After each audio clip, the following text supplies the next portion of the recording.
Sir ఇప్పుడు మనం tour facing ఇంటికి రోడ్డుకి మనం నార్త్ సైడ్ కూడా డోర్ పెట్టుకోవచ్చు అని తెలుసుకున్నాం సార్. ఇప్పుడు చాలామంది సోషల్ మీడియాలో ఇప్పుడు clock wise anti clock wise అనే ఒక విధానాన్ని తీసుకొస్తున్నాం సార్. అది ఎంత మాత్రం నిజం?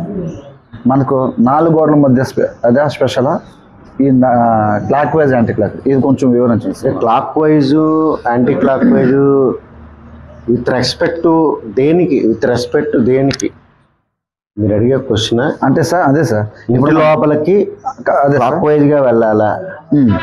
అంటే తూర్పు ఫేసింగ్ ఫ్లాట్ ఆగ్నేయ ప్రాచీర్ తిరుగుంటే మనం నార్త్ ఫేసింగ్ పెట్టుకుంటాం, ఆటోమేటిక్గా అది ఈస్ట్ ప్రాచుకుంటాం. కాబట్టి మనం అప్పుడు ఈశాన్యంలో మెయిన్ గేట్ పెట్టుకునే కాంపౌండ్ వాళ్ళకి యాంటీ క్లాక్ వైజ్లో వస్తాం కదా సార్.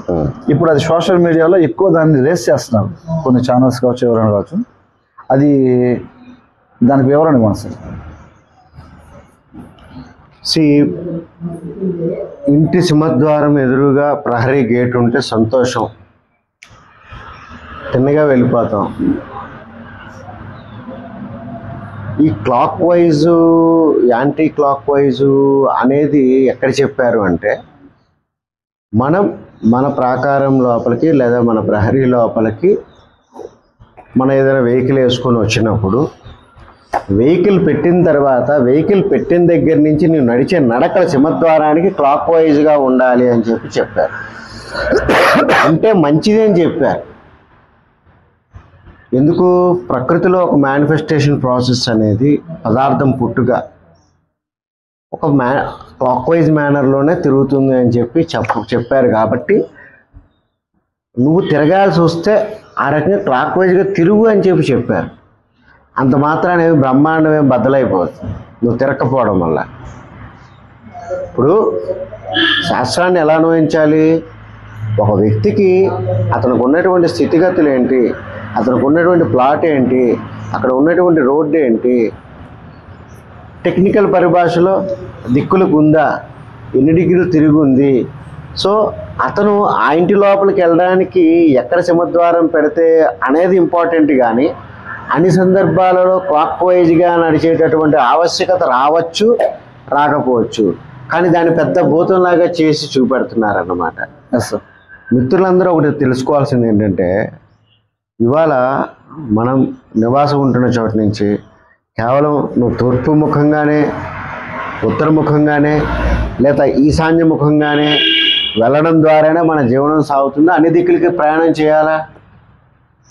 మన ఇంటి నుంచి వచ్చిన తర్వాత అన్ని దిక్కుల్లోకి వెళ్ళాలి మనం. ఒక పక్క ట్యూషన్ ఉంటుంది, ఒక పక్క ఆఫీస్ ఉంటుంది, ఒక పక్క దేవాలయం ఉంటుంది, ఒక పక్క కూరగాయల మార్కెట్ ఉంటుంది. అంతేగాని నేను తూర్పు ఉత్తరాలే ఇచ్చేస్తాను అనేది కాదు కదా. అందువల్ల నువ్వు డైరెక్షన్ బేస్డ్ కట్టుకో, అది ఇల్లు ప్రకృతి కనెక్ట్ అవుతుంది. నువ్వు ఆయం ప్రకారం ఒక కాన్షియస్ బేస్డ్ బిల్డింగ్ కట్టుకున్నప్పుడు దానికి ఏ సింహద్వారం పెట్టుకోవాలని వచ్చినప్పుడు రోడ్డుతో సంబంధం లేకుండా నువ్వు ఆ యొక్క సింహద్వారం పెట్టుకో. సార్ ఇక్కడ గమనించింది ఏంటంటే, మీ స్టూడెంట్స్ అందరం సార్, మన తిరుపతి దేవస్థానం కాడ ఒక మంచి గుడి కదా సార్. ఆ టెంపుల్ కాడ యాంటీ క్లాక్ వైజ్గానే వస్తున్నాం సార్. టెంపుల్లోకి తూర్పు ఆగ్నేయం నుంచి యాంటీ క్లాక్ వైజ్లోనే లోపల ఎంటర్ అవుతాము. మొత్తం యాంటీ క్లాక్ వైజ్లో వెళ్తున్నాం సార్. ఎలాగా మీరు ఎక్కడ తూర్పు ఆగ్నేయం అంటే ఎక్కడ? అంటే ఇప్పుడు మనం అంటే కాంప్లెక్స్ షెడ్యూల్లో నుండి వస్తాం కదా సార్. క్యూ దక్షిణం నుండి గుడికి దక్షిణ గోడ నుండి ఎంటర్ అవుతాం కదా సార్. అంటే యాంటీ క్లాక్ వైజ్ ఆగ్నేయం నుండి వచ్చి ఇలాగ లోపల మెయిన్ ఎంట్రన్స్లోకి వస్తున్నాం. అప్పుడు అంటే గుడులకి లేనిది ఇంటికి ఎలా పెడుతున్నారు? ఇక్కడ గుడి కూడా ఒక ప్రాక్టికాలిటీ చూశారు.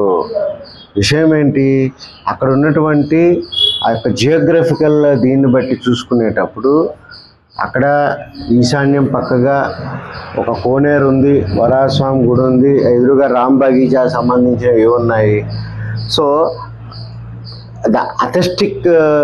అథెస్టిక్స్ అంటాం అనమాట. అంటే ఇంతమంది భక్తుల్ని ఈ రకంగా గుడి యొక్క ఎదురుగానే నడకలు అవన్నీ ఏర్పాటు చేసి నడిపించడం ద్వారా ఆ యొక్క ఎలిజెన్స్ పోతుంది అనమాట.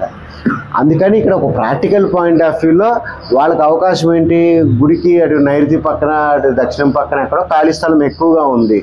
సో అక్కడ క్యూ కాంప్లెక్స్ని కట్టి వాళ్ళు అసవ్యంగా తెస్తున్నారా అపసవ్యంగా తెస్తున్నారా ఇంపార్టెంట్ ఎప్పటికీ కాదు, తెలుసుకోండి.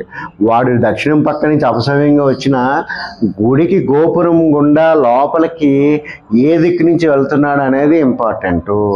నువ్వు తూర్పు గోపురం ఫస్ట్ ప్రాకారం గుండా లోపలికి వెళ్ళావు, సంపంగి ప్రదక్షిణ చేసి వచ్చావు, మళ్ళా రెండో గోపురం గుండా లోపలికి వెళ్ళావు, విమాన ప్రదక్షిణ చేసి వచ్చావు, మూడో గోపురం కింద లోపలికి వెళ్ళావు,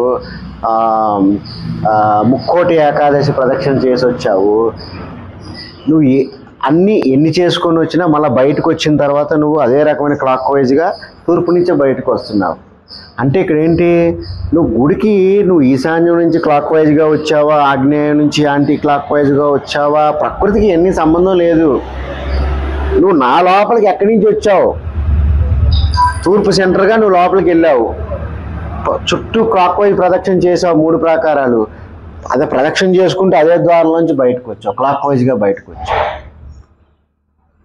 మొన్న ఒక పాఠకుడు మూడో ప్రాకారం లోపలికి వెళ్ళేటప్పుడు మనం ఆ యొక్క బంగారు వాకిలి తిరుమామాని మంటపం ఉంది కదా, గంట అది పెట్టి ఉంటుంది, అక్కడ కొంచెం మధ్యలోంచి కాకుండా ఎడం పక్క నుంచి నడిపిస్తారు లోపలికి. అంటే వాడి దృష్టిలో అది ఆగ్నేయం, అంటే గుడి లోపలికి తూర్పు ఆగ్నేయంలోంచి వెళ్తున్నాడు అన్నాడు.